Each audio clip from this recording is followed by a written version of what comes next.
Senate passed a major foreign aid bill to help Ukraine, Israel, and Taiwan Tuesday night. The legislation now heads to President Biden's desk for his signature. The president says he will sign the bill into law today. Once that happens, the U.S. will start sending more weapons and equipment to Ukraine. The bill will also provide help to those seeking security and stability in the Indo-Pacific region. In Uvalde, Governor Greg Abbott says a $34 million behavioral health campus is coming to the community. The campus will provide on-site care to children and adults experiencing a mental health crisis. Construction on the site will start this summer, and the campus is set to open next summer. The funding was approved in the last legislative session and will also fund the facility's first year of operation to support services to people in need. The campus will serve a total of 32 South Central Texas counties.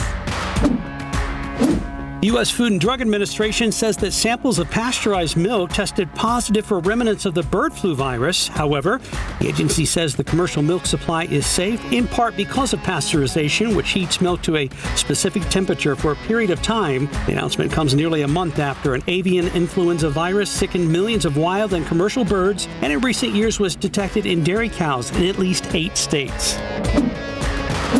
Nearly 40% of people across the U.S. are living with unhealthy air pollution. That's according to a new report released Wednesday by the American Lung Association. Researchers analyzed EPA data on air quality throughout the U.S. The group listed extreme heat, drought, and wildfires among factors that have contributed to a rise in deadly air pollution.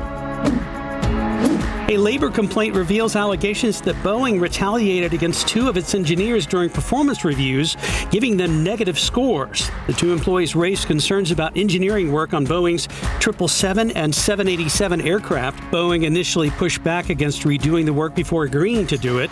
The complaint states that the negative reviews could harm the engineers when it comes to promotions or could subject them to layoffs.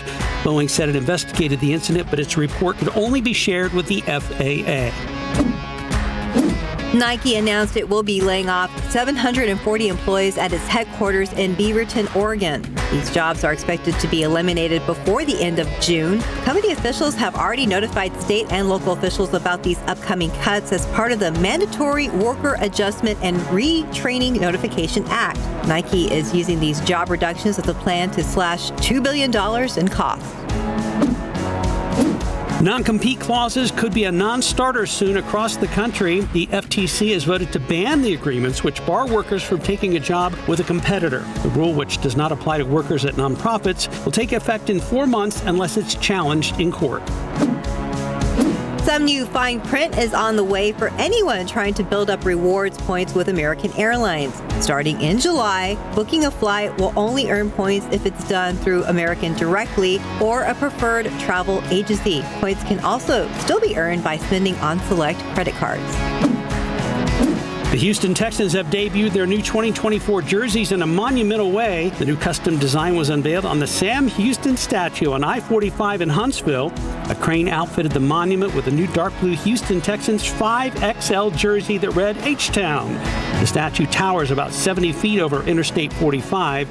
So far, the new uniforms are a hit with fans. And that's today's 9 at 9.